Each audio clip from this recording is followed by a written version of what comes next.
सब ऋषिशिकाओं की संतान, वीर वीरांगनाओं के वंशधर और स्वयं भगवान राम कृष्ण हनुमान शिव के प्रतिनिधि प्रतिरूप, उनके जीवंत मूर्त स्वरूप, विग्रहवान स्वरूप हैं। ये हमारी मूल प्रकृति, मूल संस्कृति, मूल पहचान है। और हम ये सब चाहते हैं कि योग धर्म, वेद धर्म, ऋषि धर्म, सनातन धर्म युग धर्म के रूप में प्रतिष्ठापित हो। गो हत्या पर पूर्ण प्रतिबंध लगे भारत में, जनसंख्या नियंत्रण हो, भारत की करेंसी की वैल्यू कम से कम डॉलर, पाउंड, यूरो के बराबर हो।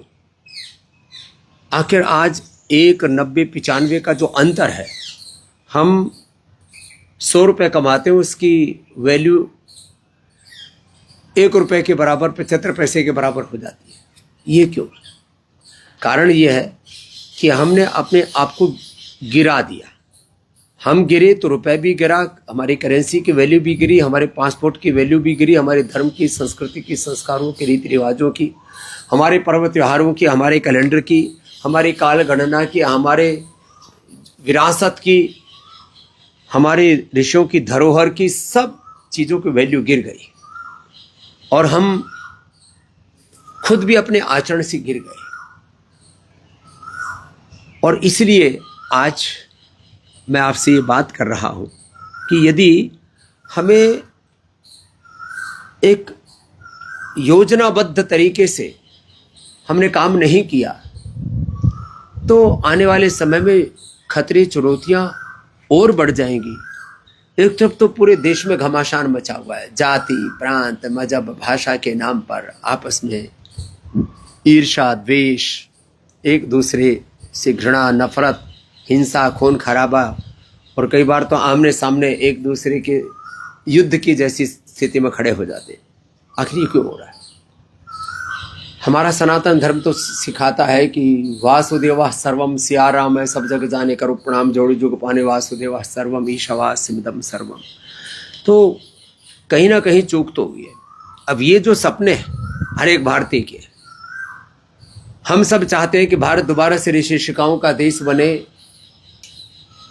भारत में सबका चरित्र अपने पूर्वजों जैसा हो, और सबके पुरुषार्थ से भारत इतनी ऊंचाई पर पहुंचे कि भारत जगत गुरु, विश्व गुरु बने, भारत में गोहत्या निषेध का कानून बने, गोहत्या का कलंक ना हो, यहाँ पर जनसंख्या नियंत्रण हो, जिससे कि सब प्रकार का संतुलन यहाँ पर बना रहे, कोई भेदभाव ना हो, कोई किसी के साथ अन्याय ना हो, पक्षपात ना हो। आज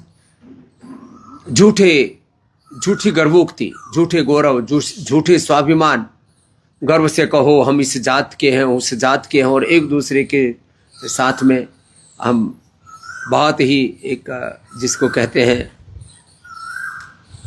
बुरी स्थिति में एक दूसरे के सामने खड़े।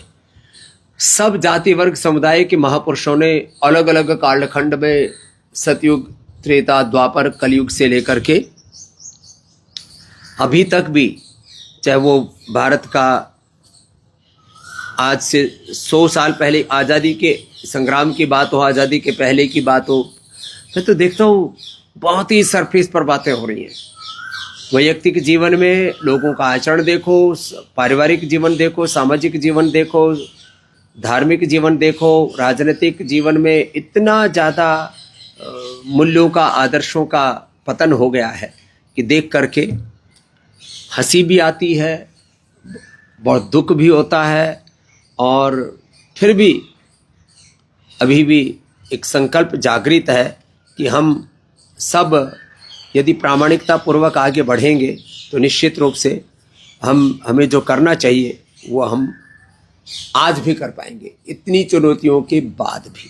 इसलिए हम रोज़ आपसे लाइव जुड़ते हैं।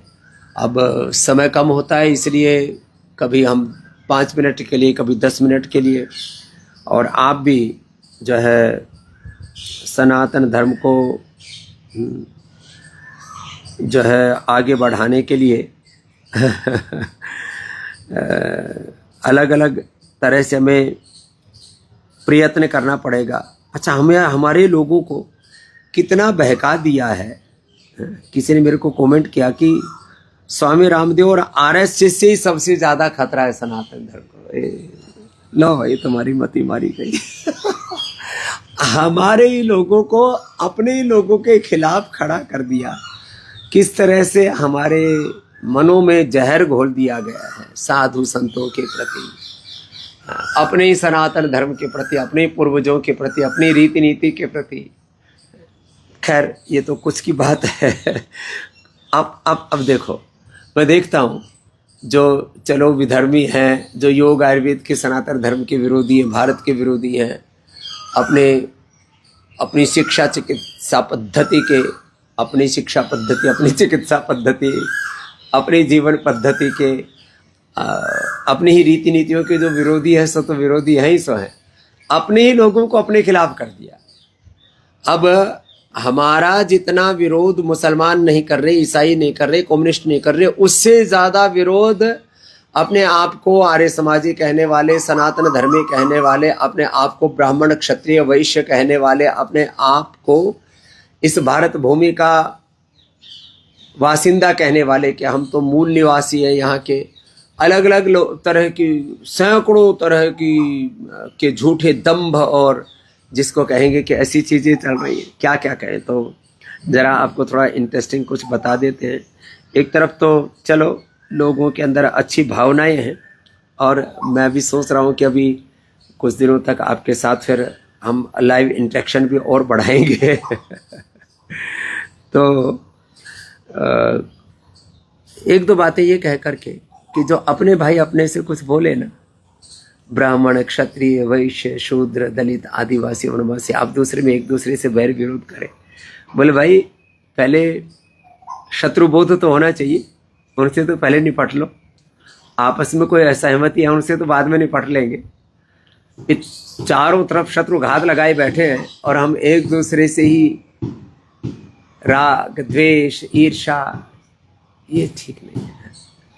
निर्मल मन जन सो मोहि पावा, निर्मल मन जन सो मोहि पावा, मोहि कपट छल छिद्र न भावा। अपने भीतर दैवी संपद, अपने भीतर नवधा भक्ति, अपने भीतर वो सारा देवत्व, सात्विकता, साधुता, पवित्रता, हम ऋषि ऋषिकाओं के संतान हैं, हमारी डीएनए में ऋषित्व देवत्व है, तो अपने भीतर वो पैदा करें। तो चलिए थोड़ा बहुत जो लोगों में अलग अलग प्रकार की दुर्भावनाएं हैं उनसे भी हम उभारेंगे सबको। अपने ही है हेमा जी हैं और निशांत जी हैं, संदीप जी हैं, अनिल जी हैं, और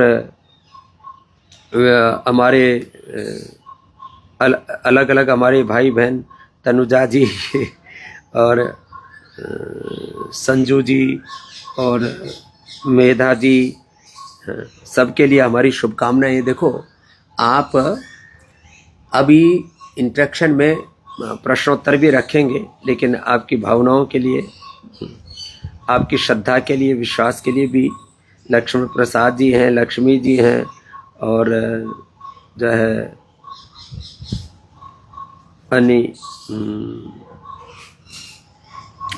अनिमा दी, अनिल जी, भारत जी और पूनम जी, राम जी, सबको, सुमन जी, सबको शुभकामनाएं। देखो मैं आपको ये कहना चाहता हूँ, एक तो अपने धर्म पर, अपनी संस्कृति पर, हमारी जो मूल पहचान, मैं कहता हूँ ब्राह्मण क्षत्रिय वैश्य शूद्र आदिवासी दलित वनवासी और अलग अलग भाषा भाषी, अलग अलग प्रांति, हमारी गौण पहचान, हमारी मूल पहचान है। हम सब नित्य शुद्ध बुद्ध मुक्त स्वभाव सच्चिदानंद स्वरूप आत्मा है। हम राम रूप कृष्ण रूप ज्योतिर्मय तेजोमय आनंद में आत्मा शुद्ध हो, हम बुद्ध हो, मुक्त हो, ये हमारी मूल पहचान। हम ऋषिकाओं के वंशधर, हम भगवान की संतान है, भगवती की संतान है, ये हमारी मूल पहचान है। अब जो गौण पहचाने हैं ना, वो तो ऐसी ही हैं। अब उनको हमेशा प्रथम कोटि पर मत रखना। तो अपने मूल धर्म को, अपनी मूल संस्कृतियों को, अपने मूल पहचान को कायम रखना और अपने मूल धर्म पर स्वाभिमान करना।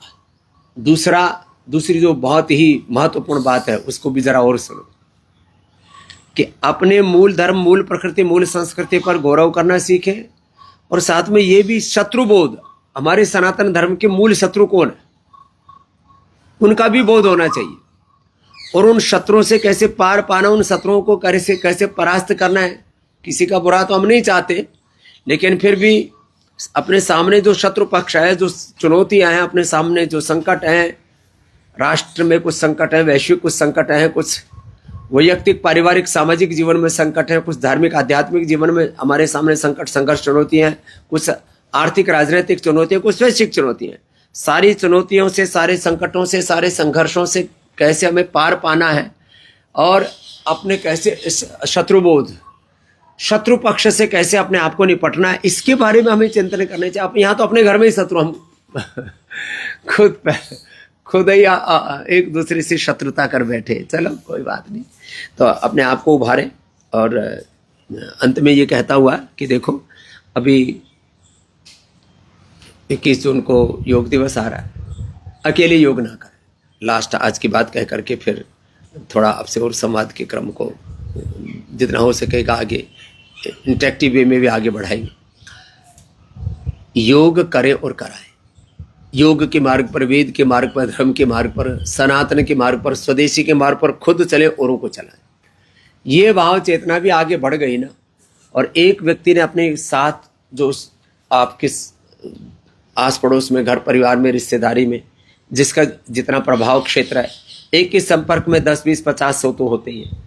आपके साथ जितने भी लोग जुड़े हैं, पहले आप उनको योग से, आयुर्वेद से, स्वदेशी से, सनातन धर्म से जोड़िए, तो आज भी बहुत कुछ करने की संभावना है। अपने सामने बहुत सारे अवसर हैं आगे बढ़ने के लिए। तो बस आज इतना ही कह करके कि 1 से 10 की जो श्रृंखला है ना, इसको प्रतिदिन बढ़ाते चलिए। लाख चुनौतियां हमारे सामने, वैयक्तिक जीवन में अलग प्रकार के रोगों से, दोषों से, दुखों से, अलग अलग प्रकार की दुर्बलताओं से, अलग अलग प्रकार के जो है अपूर्णताओं से हम जूझ रहे हैं।